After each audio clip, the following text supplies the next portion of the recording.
Hello, all you freedom-loving people. The House panel voted to subpoena Bill and Hillary Clinton. The DOJ was subpoenaed for the Epstein files, and the DOJ formed a strike force to investigate the RussiaGate evidence, and the House will also look into J6. Okay, let's get into it. The Chinese military has openly included legal warfare in its strategic framework, along with public opinion and psychological warfare. There's growing evidence that the entire Communist Party is utilizing the U.S. judicial system to implement these tactics. The House Judiciary Committee held a hearing on Tuesday on abuse of U.S. courts by foreign powers, focusing on how the CCP exploits loopholes in the U.S. judicial system. Julian Koo, a professor of law at Hofstra University, revealed at the hearing how the Chinese Communist Party uses U.S. law as a tool to achieve its political and strategic goals. He called this tactic unequal legal warfare. Julian Koo is a longtime legal scholar specializing in the interrelationship between international, foreign, and U.S. law. He says that the Chinese Communist Party's legal wars are deadly because they are wrapped in a veneer of legitimacy. In an interview with the Epoch Times after the hearing, he said this is a well-decorated tactic to achieve a political goal through the cloak of law. In addition to forcing defendants to bear the high cost of litigation, he indicated that many lawyers hesitate to take on such cases for fear of retaliation from the CCP. Such litigation is particularly oppressive to overseas Chinese communities who are unfamiliar with the U.S. judicial system.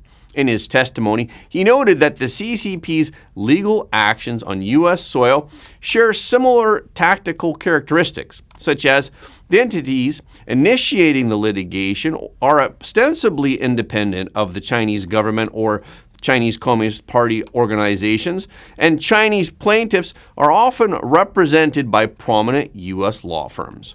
In addition, the lawsuits usually do not advance beyond the initial evidentiary stage while imposing heavy financial burdens on the defendants. He said, to date, these legal actions have not always resulted in substantial judicial victories for the Chinese plaintiffs, but have achieved their strategic goals by imposing procedural costs and reputational damage to the targeted individuals. There are three most common tactics used by the CCP to treat Chinese people living in the U.S. They are propaganda warfare, psychological warfare, and legal warfare.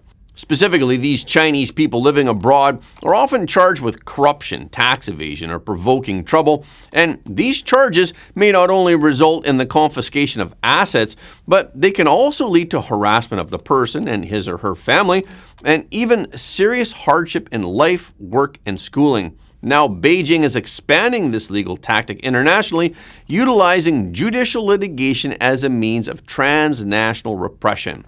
Radio Free Asia reported in April that the U.S. government has recognized the danger that the Chinese Communist Party is using U.S. law to suppress these Chinese people living abroad that the CCP calls dissidents. But judging from the circumstances of the case, it's clear that the United States is ill-prepared to deal effectively with such a threat at this time. In his testimony, Julian Koo said that the CCP's party-state system exploits and profits from loopholes in the U.S. legal system, while the U.S. government is unable to reciprocate in the Chinese legal system to achieve U.S. strategic or national security objectives. Even the most basic cooperation in promoting international legal cooperation, the mutual recognition of foreign court judgments by the courts of the two countries, as long as the basic procedural standards are met, has become a loophole.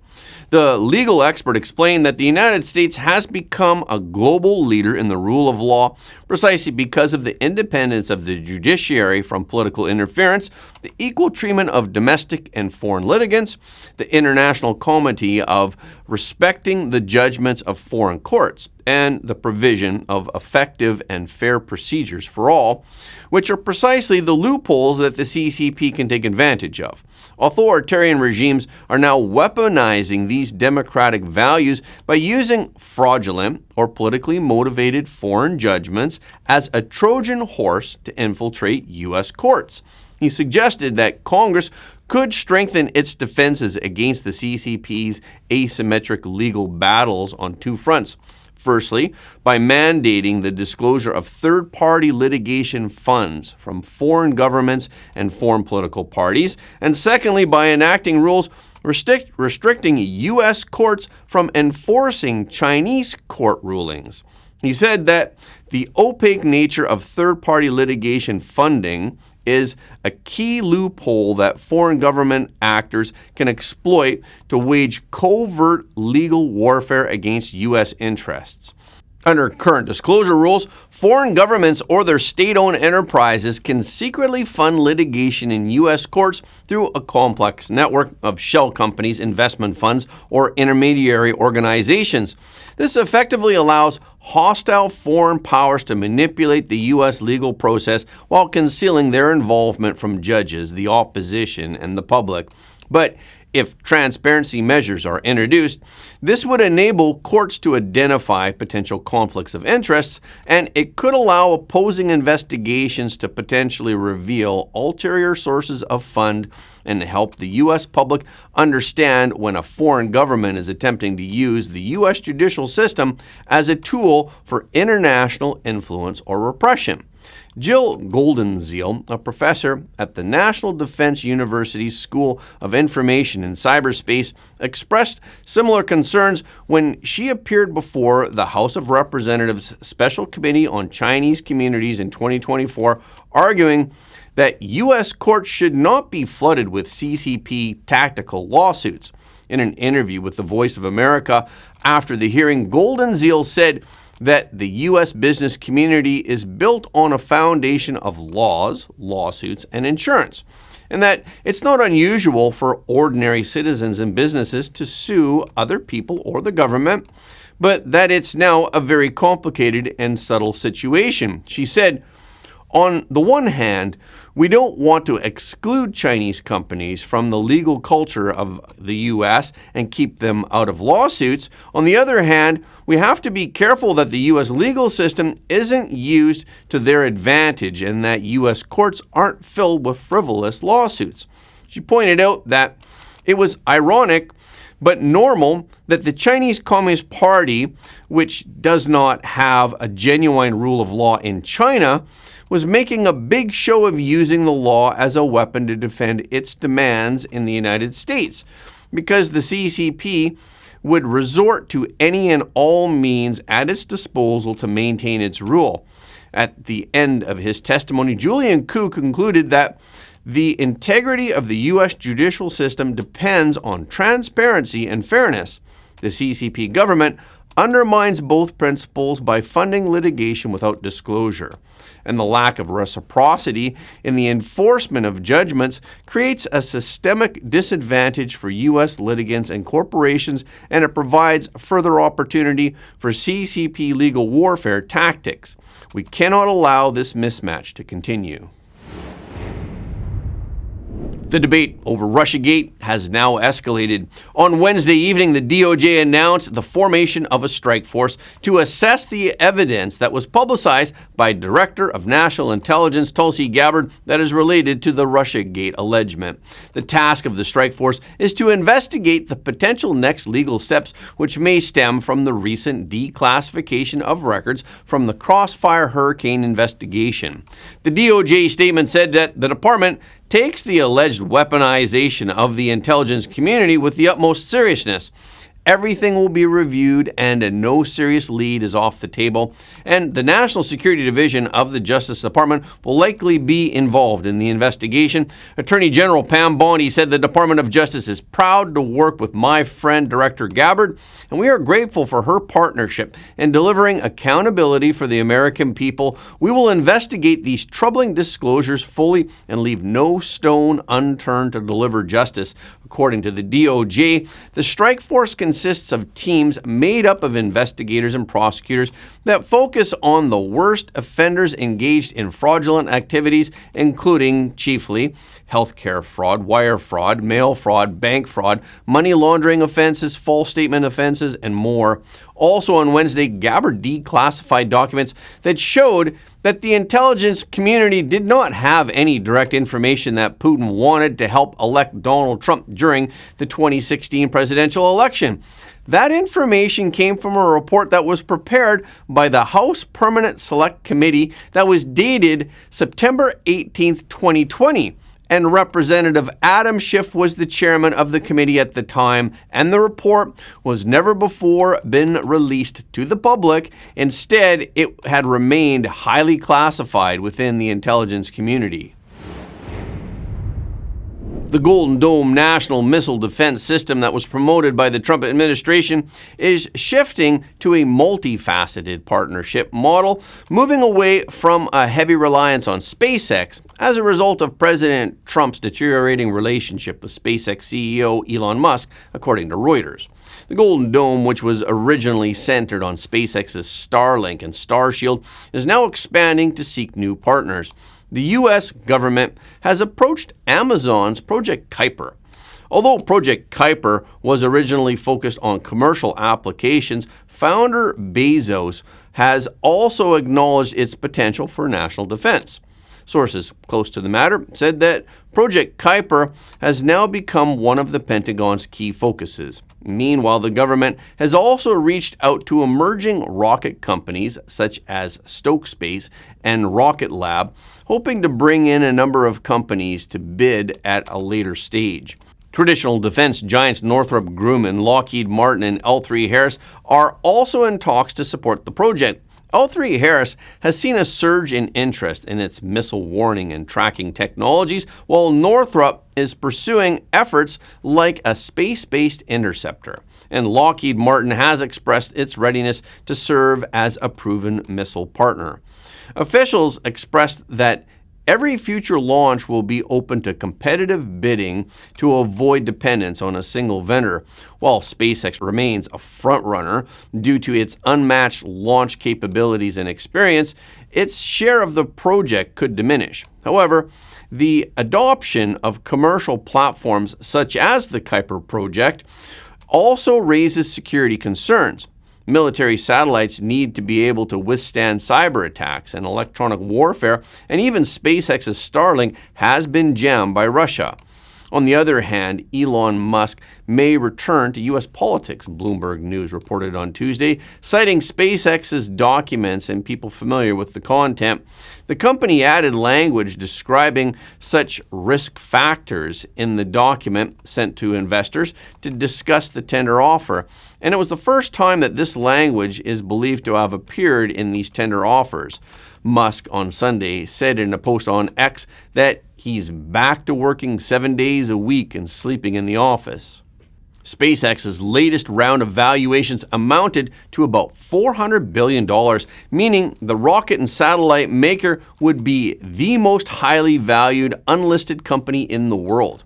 However, the warning words in the SpaceX tender offer document are a reminder to all investors that nothing is final in the billionaire's world and for the Trump administration. Wednesday was the last day before the House recess.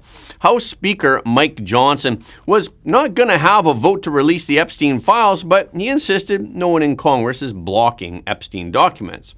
He said there was no point in having a vote today on Republicans' non-binding Epstein resolution expressing support for the documents release because the Trump administration is working on unsealing grand jury information. However, the House Oversight Committee remained active in moving forward with making the Epstein files public. The committee on Wednesday subpoenaed Ghislaine Maxwell, who was the accomplice of Epstein, to sit for a deposition. Republican Representative James Comer of Kentucky, the chairman of the committee, said the committee is seeking Maxwell's testimony to inform the consideration of potential legislative solutions to improve federal efforts to combat sex trafficking and reform the use of non-prosecution agreements and/or plea agreements in sex crime investigations. The committee also voted in favor of subpoenaing former President Bill Clinton and former Secretary of State Hillary Clinton as people with possible links to Ghislaine Maxwell.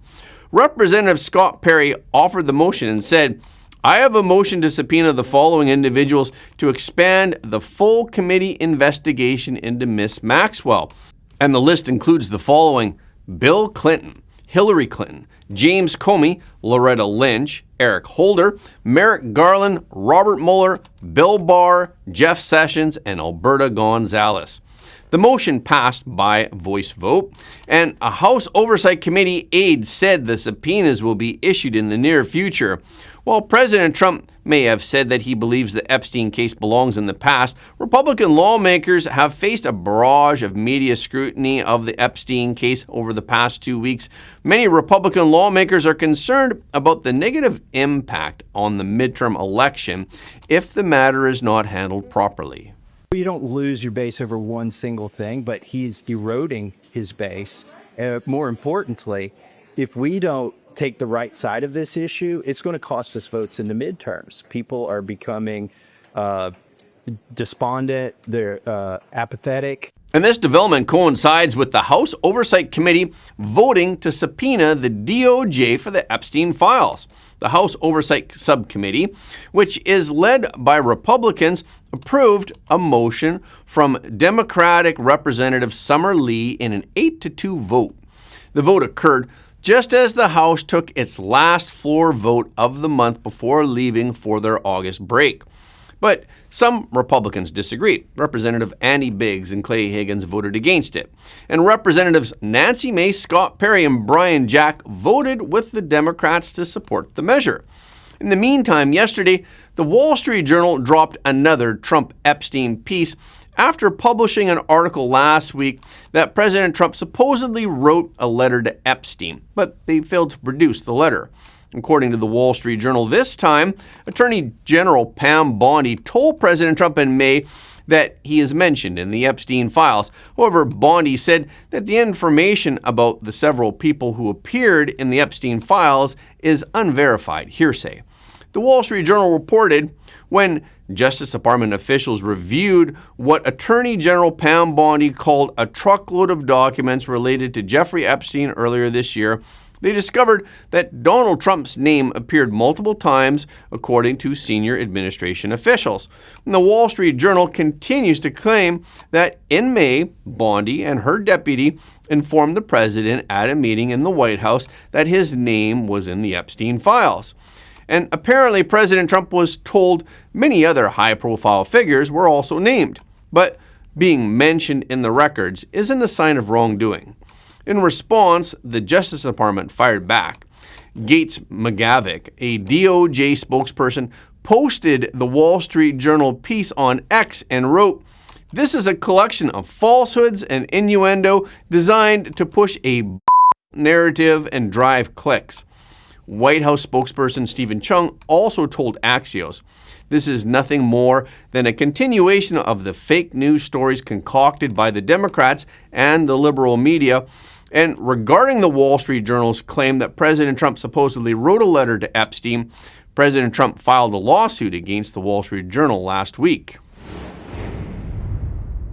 House Speaker Mike Johnson announced on Wednesday that Republicans would pursue passage to form a new subcommittee that will investigate events surrounding the January 6, 2021 Capitol incident. Representative Barry Loudermilk introduced a resolution to form the second House panel dedicated to exploring the events of the day. Loudermilk was previously targeted for investigation by the first subcommittee panel, which was established in June of 2021 regarding a tour that he gave of the Capitol complex ahead of January 6. But since House lawmakers are leaving for their month-long August recess, it will receive a vote when Congress returns in September.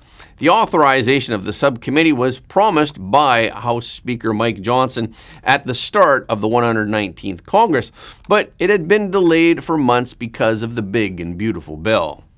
And that's a wrap for this episode. Thank you so much for your support of Front Page. Please remember to leave a comment below the video. This is really helping us to be seen all around the world. The more people who watch Front Page, the more freedom-loving people the world will have. And please hit the like button and hit the notification bell after subscribing. And please share this video with your friends and family because everybody deserves to know the truth.